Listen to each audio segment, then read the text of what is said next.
Good morning, friend. Welcome back to Locally Raised and back to my garden. This is my first ever garden tour video. So let me show you around my garden. Most of the summer garden is in the ground and I'm excited to give you a tour today and show you around. I've got a few herbs here outside my front door. I keep those boots always at the ready so that it's easy for me to slip out and garden whenever the kids give me a break. I've got more herbs elsewhere. These are just for grabbing while I'm cooking. So this is a little kind of kitchen garden spot. I also have the hotbed over here, and it's full of things that are for spontaneous cooking as well. So I've got my lettuces here so I can throw together a salad. I often do that before dinner. They are a little overgrown right now. I definitely need to harvest some. In this back corner is tatsoi. I planted a seed back there in January because this is usually a cold weather green. And that seed did nothing. I just assumed I wasn't ever going to see a plant from it. And then a couple weeks ago, I was really surprised to realize something had sprouted up there. So I guess the soil was too cold in January and now the plant is ready to germinate. I'm the only one in my family who eats the tatsoi, but I like it. So one little plant is perfect for me. Next to my lettuces, I've got some Swiss chard. Some of it is not looking great right now. I think it's just been a little bit too wet for it. I think moisture's been sitting on the leaves, but a lot of it is in great shape. I love these red stems. When they're tender and young, I cook them along with the leaf. I've been on a little greens for breakfast kick lately. I just patter out here barefoot in the morning and pick a few leaves and throw them into the pan with my eggs. And it's tasty and I feel like I've gotten a good start to the day. I wouldn't have thought to eat greens for breakfast, but my mom started doing it a year ago and I like it too. Next to the Swiss chard are my carrots. Again, this is right off the house, so this is for spontaneous picking, so that when I'm cooking or making a salad, I can just throw it in. Back next to my hotbed are my last two winter sowing milk jugs. I've got some beautiful lettuces there I just don't have space for in the garden. I hope pretty soon I'll be harvesting some things and there'll be space for them. I love this Japanese maple that's next to my hotbed. I've got a little open space here. My parents usually planted annuals there. So for context, in case you're new, my husband and I and our kids moved into this house last summer. This is my childhood home. So we bought it from my parents and very generously they planted a garden for us last spring. And so I had things to harvest in the summer, but this is my first spring planting my own gardens here. So I'm still learning how to care for some of the perennials here and how to use the landscape bedding, making it my own and learning how to tend to it. So they usually plant annuals here. I haven't put anything in yet.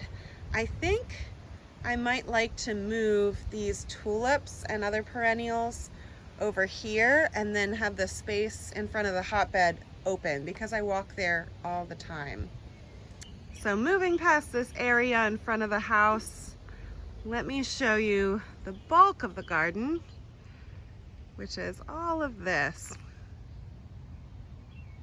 You can see I've been mulching this week. I need to clean off the driveway. I love the look of a freshly mulched garden. Everything seems so tidy.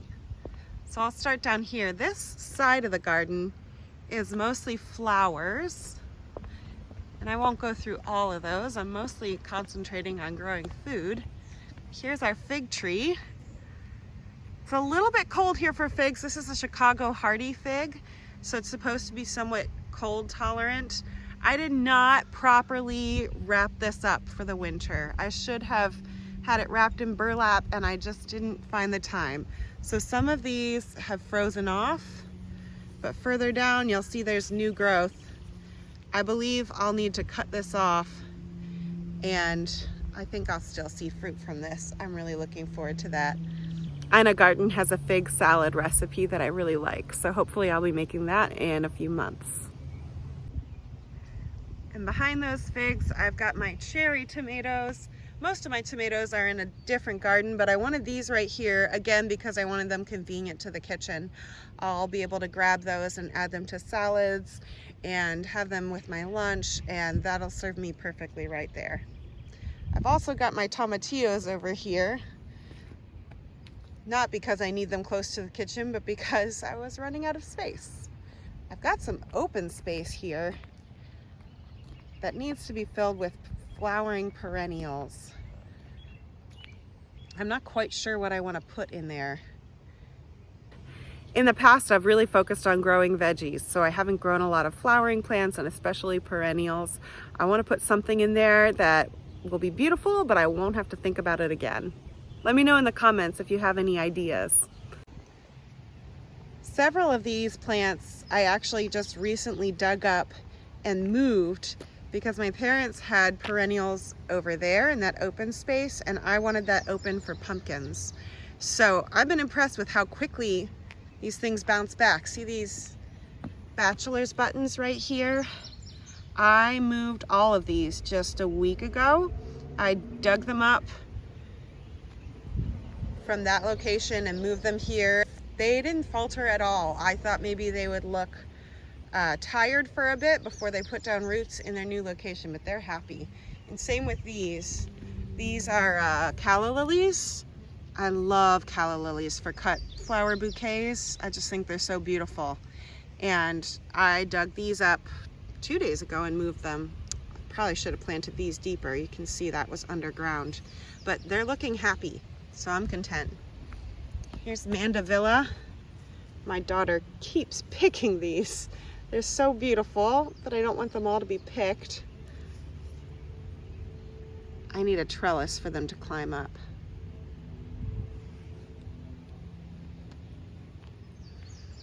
Over here, I've just planted some rhubarb. Rhubarb is so tart, I don't need a lot of it, but I'm hoping that I can add it to my strawberries to make strawberry rhubarb jam, and it'll stretch my strawberries because it takes so many strawberries to make jam. I think I'd love a strawberry rhubarb jam and have that added tartness. These are my favorite things blooming right now. Oh no.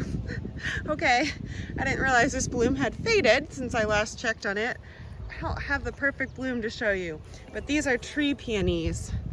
This will open up soon, and they are just so soft and full and gorgeous when they're blooming. Here's my oregano.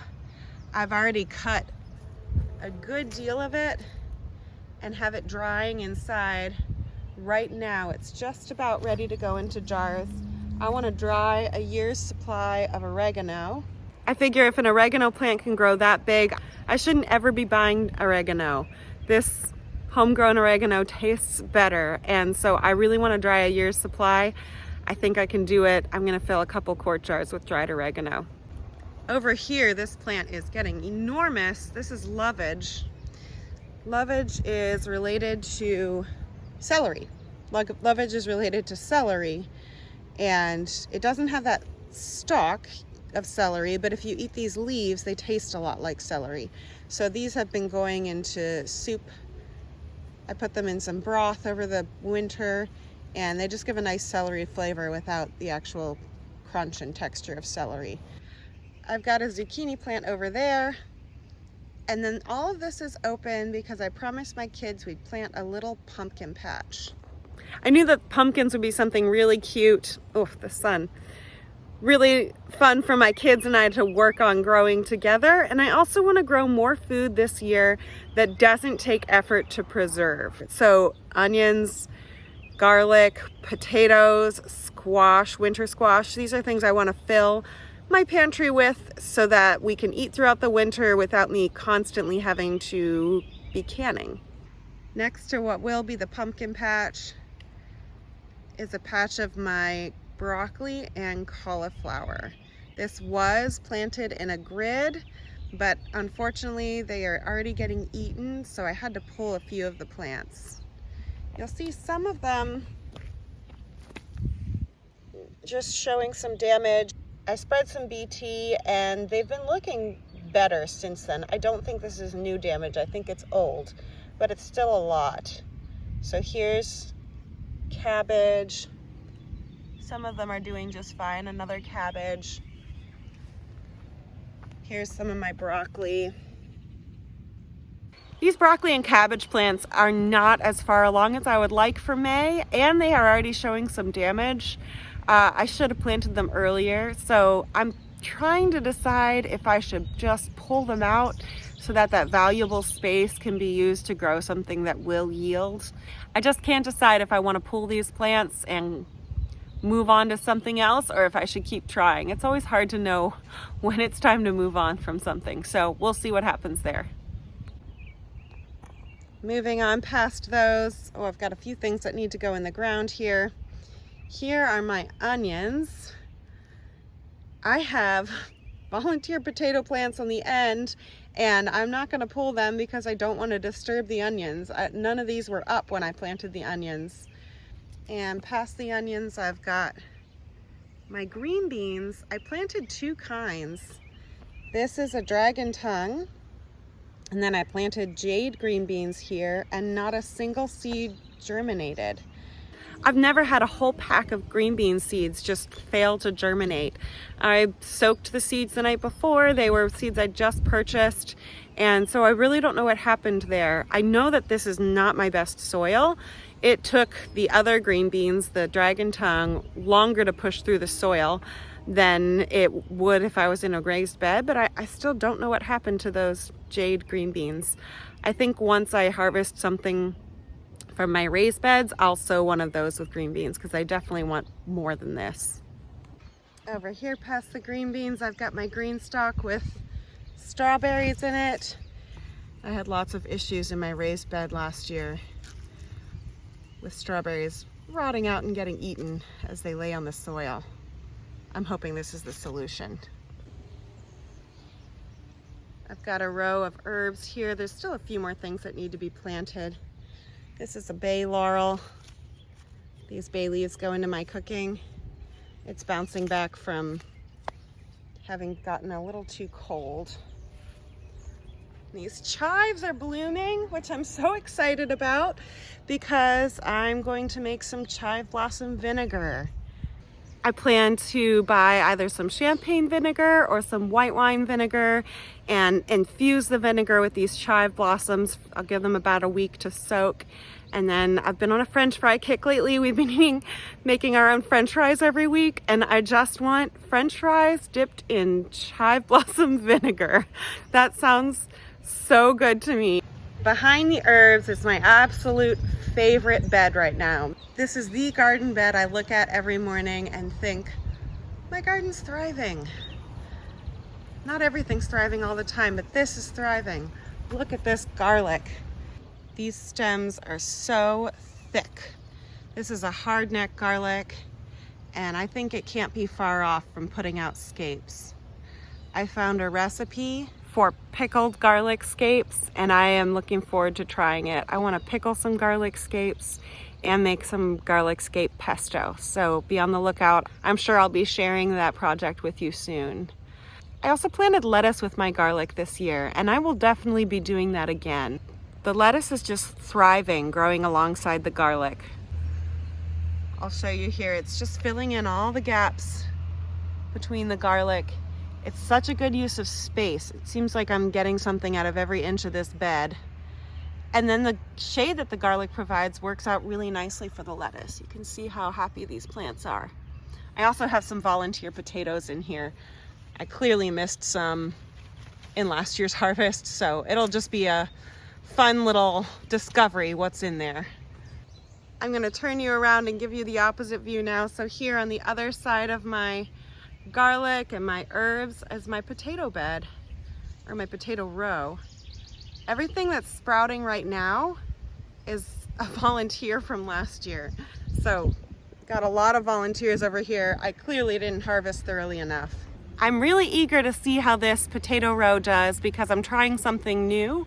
I'm trying the Ruth Stout no-dig approach to growing potatoes.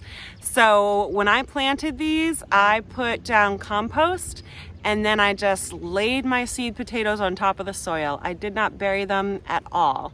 I covered them in hay and I'm waiting for them to germinate, and once the sprouts come up through the hay, I'm gonna mound up hay around them just like you would normally mound soil. I've seen other people do this on YouTube. I've read about other people doing it online, and of course there are enough people saying it works that it must work, but it still feels crazy to me to be able to grow potatoes without burying them in soil.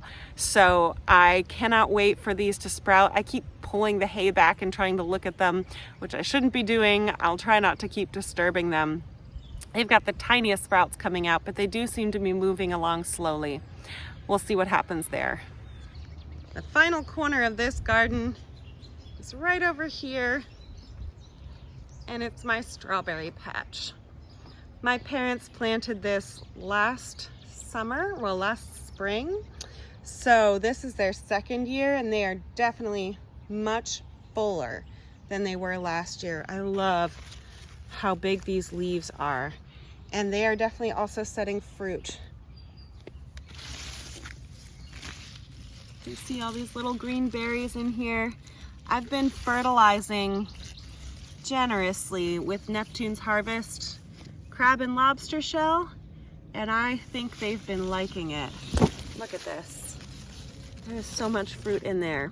Here's another section that's just full of fruit. I can't wait. My dad warned me that birds will likely be an issue as these start to ripen. He said they will tend to wait until the berries are just at the point where we would want to eat them, and then they'll take them. And that tree, the tree that's behind me and above this bed, is full of birds all the time. So I need to get some netting and cover these beds. I would be disappointed if the birds got to the strawberries before we can. So that's everything that's in this upper stretch of garden. Let me take you to some of the other sections of the garden. I've got some raspberries growing out here in the side yard. I've got a tea garden, and then I'll show you my new raised beds in the backyard.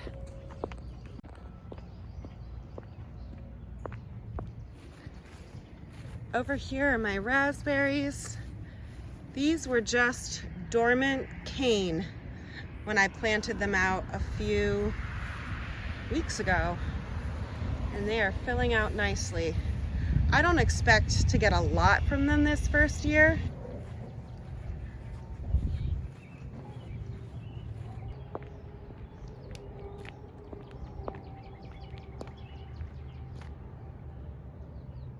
Let's go down to the tea garden. One of the things I knew I wanted this season was a tea garden. So the question was just where to put it. And I've decided to put it on this terrace. I have this terraced area. Let me flip you around and show you. Right here is where I had some peppers planted last year. And I've been able to move them thanks to those new raised beds John built. So this is the beginnings of my tea garden.